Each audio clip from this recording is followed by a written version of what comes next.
President Trump is telling lies. I know, this is a shocking revelation and something that would never have occurred to anybody as a possibility. But the different thing is that he's telling a specific sort of lie. A very significant and very meaningful lie. One that's obviously not true, and it's worth just working out why he's doing it. The lie is that China's President Xi Jinping has called him to talk about tariffs. He said this to Time magazine when he was asked, "Will you call President Xi if he doesn't call you?"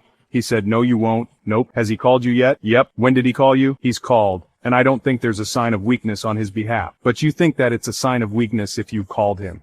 I just look, which is another way of saying blah blah blah. When the journalist asked what did Xi say in his call, Trump then just completely deflected. Now we know that what he said isn't true for a number of reasons. Firstly, because even school children can lie better than that. I mean, look at the transcript. It is utterly transparent. Why would you even say that you would not call Xi first if you're already talking to him? Secondly, China has simply and emphatically said that it's not true. Now, as we covered before, the Chinese government's determination not to be seen to back down, its belief that it can take more pain than America can, and so it doesn't need to cave, and it's a rival for world dominance, so it will not cave. Plus, the Chinese culture of not losing face, these all make it practically impossible for Xi Jinping to call Trump in the way that he suggested. It would communicate weakness at home in a way that would profoundly undermine Xi Jinping's grip on the party. He would simply not do it. Whereas the likelihood of Trump saying something that isn't true is roughly in line with the chance of a leopard having spots, not stripes. Thirdly, if such a call had taken place, you would expect either it would be made public, in which case we'd have been told when it was going to happen. We'd get at least a minimal readout of what was discussed on both sides. Alternatively, for some diplomatic reason it was to be kept confidential that it had happened, then Trump wouldn't just be immediately blabbing about it. So what's going on? Trump tells lies, sure, but until recently he was telling journalists that he was looking forward to making a deal with China. All she had to do was to pick up the phone, and he would be nice, not nasty. When China did pick up the phone, in response to which China said, he who attached the bell should be the one to detach it. In other words, remove the tariffs that you unilaterally put onto us first if you want to talk. But of course that would involve a loss of face for Donald Trump. And that's why, logically, he's now doing what he's doing. He is telling his people that Xi Jinping has called him. I would say he's testing it out to see how it sticks with his base. Because let's be clear, anyone who's not stuck inside a MAGA echo chamber and who has a functioning frontal cortex is going to see the blunt and frankly annoyed denials from China, and they're going to realize that he's talking nonsense. If you're famously a lying liar who lies a lot, you don't carry a lot of credibility when you just say stuff that is contradicted by people who don't have that reputation. I mean, Trump was saying at the same time he's made 200 deals because of his tariffs. Now, no other country has announced that they cut a deal with the United States or were even back close to cutting a deal. But boasting about anonymous countries and/or companies is one thing. Telling such a specific lie about a named country, indeed the country with whom you're in an intense trade war, that's a different level. Now, of course, on one level, he hopes that making optimistic noises about a deal with China will help to soothe the market somewhat, as some of the negative impacts of a trade war become evident.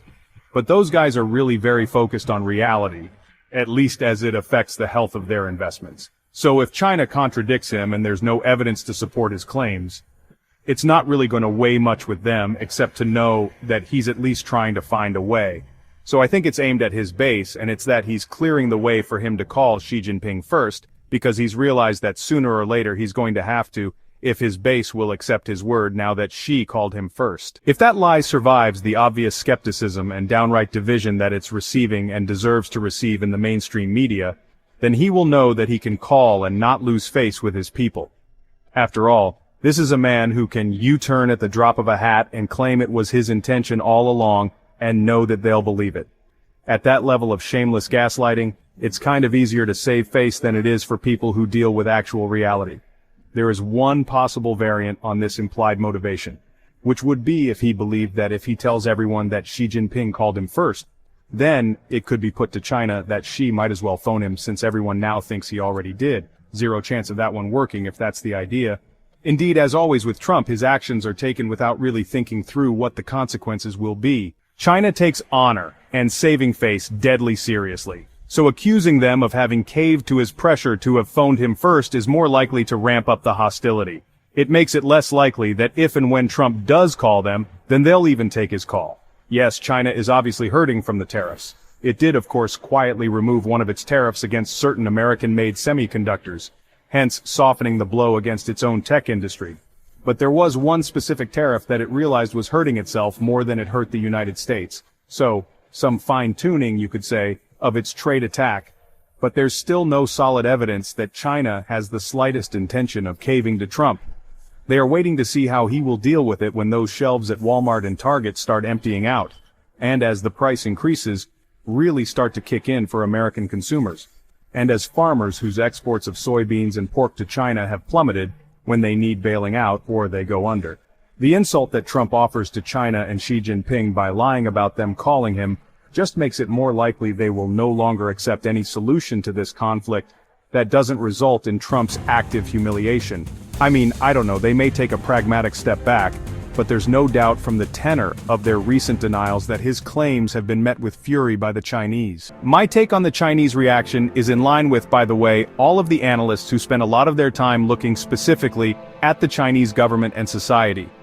So, for instance, Shin Sun of King's College London told Australia's ABC that it was highly unlikely Xi would have called Trump.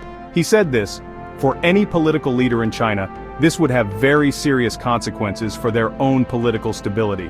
It basically means that it signals weaknesses and vulnerability to possible political opponents." The Australian Strategic Policy Institute's Bethany Allen agreed that Chinese authorities would be unlikely to deny that a call took place between the two leaders if it had indeed done so. And she added this, "Trump is known for offhanded comments that may be somewhat less than precise. Somewhat less than precise is doing an awful lot of work in that sentence.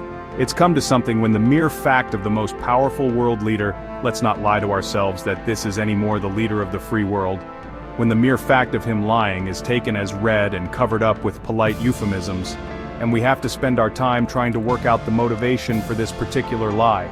Is it being pushed for strategic purposes, or because it's one of the boastful lies that are just his automatic response to certain types of questions? And from such calculations, foreign leaders need to develop their strategies, investors have to allocate billions of dollars of their capital, and citizens need to make decisions about their lives. What a special moment in world history this truly is.